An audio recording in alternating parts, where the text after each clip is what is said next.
Let's get to the main point, TPO. You said you filed one on February 18th and that a judge mentioned serving us would be tough since we live out of state. To file a TPO, you need my address, which I'm sure you don't have. But let's play a game and think you do. After filing and being granted a temporary order, law enforcement would serve me. Then we'd have a hearing within 14 days to determine if the temporary order becomes permanent. So the claim that you have an order for 6 months is a complete fabrication. Yeah, honey, you might want to look into the time frames on TROs, TPOs, because you and your friends may not believe me. But your county circuit clerk checked our records and found nothing. By our records, I mean a case involving you, K. Rose, and me, Angie. Anticipating your response about filing elsewhere, I asked her how to check statewide and was directed to wicourts.gov. I searched for, Angie has her whole name there, and she searched for her name in 3 different ways because she has a hyphenated last name. So she searched her name with both the hyphenated together, then with each individual last name. And she gave the court record screenshots, and there's nothing that applies to this Angie at all when it comes to being tied to K. Rose. The first 2 returned nothing. For Angie Blank, there were cases, but none after November of 2025, and none involving me and you, K. Rose. Now, if you still don't believe me, go to wicourts.gov and see for yourself. You might say, I never named you. True, but it's clear to me, especially since the host told me she didn't need my help and you claimed a TPO against a volunteer. I also saw screenshots from back in February showing that you claimed you had a TPO against me and 2 others. I am being very cheeky and not naming you outright, like you have not named me outright, but people who know.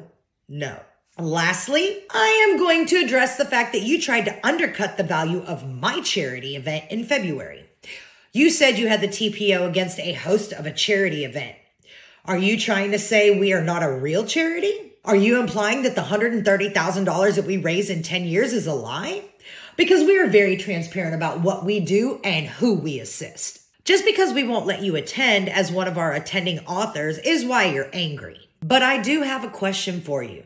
If I were aggressive and assaulted you, as you've claimed, why have you signed up for multiple years to attend my event? I mean, if I were so mean and awful to you, why on God's green earth would you put yourself in a room with me as the host? I mean, I know why, because it never happened.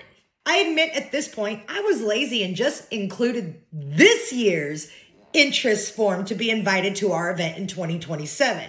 However, I do have signups as well that go all the way back to 2022. So do everyone a favor. Just stop. You have been caught lying. I know the narcissist in you won't lie down or go away. You can't, but I don't expect you to.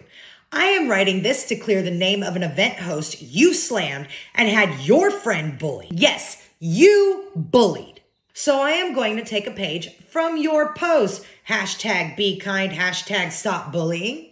I don't dare to ask for an apology because everyone knows that won't happen. But just know, I will not sit by and watch you slander my friends or me in any way. So anyone who fully believes the story of this author and her victimhood, I hope this opens your eyes to who she really is. Now, people who are still on her side, don't bother trying to engage me. I am not going to play into this drama. My point for this whole story was to say she does not have a TPO against anyone, anywhere, period. The end. Feel free to type my name in the link I provided and see for yourself. And she absolutely did. I am telling you, she did screenshots of all the court searches with her name and with K. Rose's real name. And then, because K. Rose just can't stop herself. So she posted in one of the threads somewhere. I can't even tell you which one this one came from. I was networking at the event that I was invited as a VIP to. She's claiming an event that Angie hosts. Okay? Now understand this. She went there as a reader. She was not there as an author. She has a different story though. And Angie calls it out. I was networking at the event that I was invited as a VIP to. I asked for editors, narrator, cover art, etc. I spent over $200 in your raffle and over $500 at vendors and authors. Nobody got a card that didn't want one. If they said they were not interested, I moved on. You tried to kick me out before the raffles were called and posted someone to watch me in the hallway until the time, since I have so many tickets. Please don't lie. Oh, the irony of you saying that, K-Rose. Clap back from Angie. First, you are wild. You were not invited as a VIP. You might have bought a VIP admission, but as I told you, passing out cards and networking, as you called it, is not okay. I had multiple authors give me your card after the event, so try again. No, for your next lie, we didn't do anything to have you get kicked. I told you to stop and left or be. You telling people I had you cuffed and removed of this news story of how we had you watched is completely untrue. And even if it could have been true, why would you sign up to attend my signing if we treated you so badly? Oh, that's right, because you're a liar. So there was that. And then in threads, K-Rose comes with just more harassment proof. Restraining orders are filed at the county sheriff's office. These are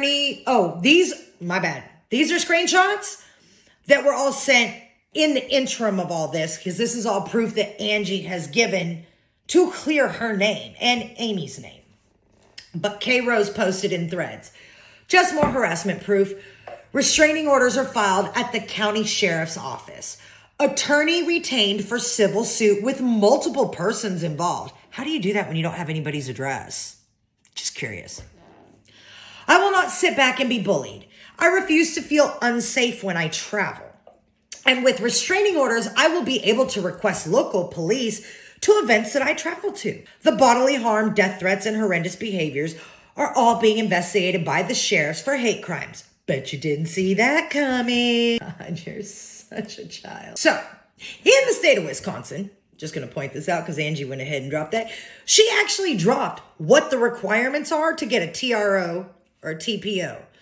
I'm just going to go ahead and mention because, this one is actually quite interesting and I love it. I absolutely love it. So, according to the paperwork from Wisconsin, you need somebody's address to even get the TPO. Show how you're going to do it. Now, I don't know about this. I'm not an attorney. I'm only reading what's in front of me. So, just saying. How are you going to get that? And there's a part that you have to sign that says, I declare under the penalty of false swearing that the information I have provided is true and accurate. So, little Miss Rose, if you did sign that, what would that be? Would that be perjury? I mean, you did sign a legal document. If we go with your story, we already know, don't we? We already know what's not there. But with your story, you would have had to sign this. So you would have had to sign legal documentation claiming all this. But again, we're doing this to run on coattails, aren't we? Oh, look, on February 16th of 2026 at 4:53 p.m., Miss K-Rose sure did sign up for Angie's event, the person she's claiming she has a TPO against. So just a month and 3 days ago, she's signing up for this woman's event, but she's also trying to character assassinate her with some, liberties with the truth. No, that's too underrated. I'd say good fiction, but it was so easily proven wrong. We know that's not the case. I can definitely say I've never read her books, so I don't know whether she's a good author or not. But if her books represent anything that I've seen here and the way she writes, no thank you. I'd rather have a bowel movement than open one of your books. Just saying. Now, next video, we'll get into how this affected the event coordinator of SES for St. Louis.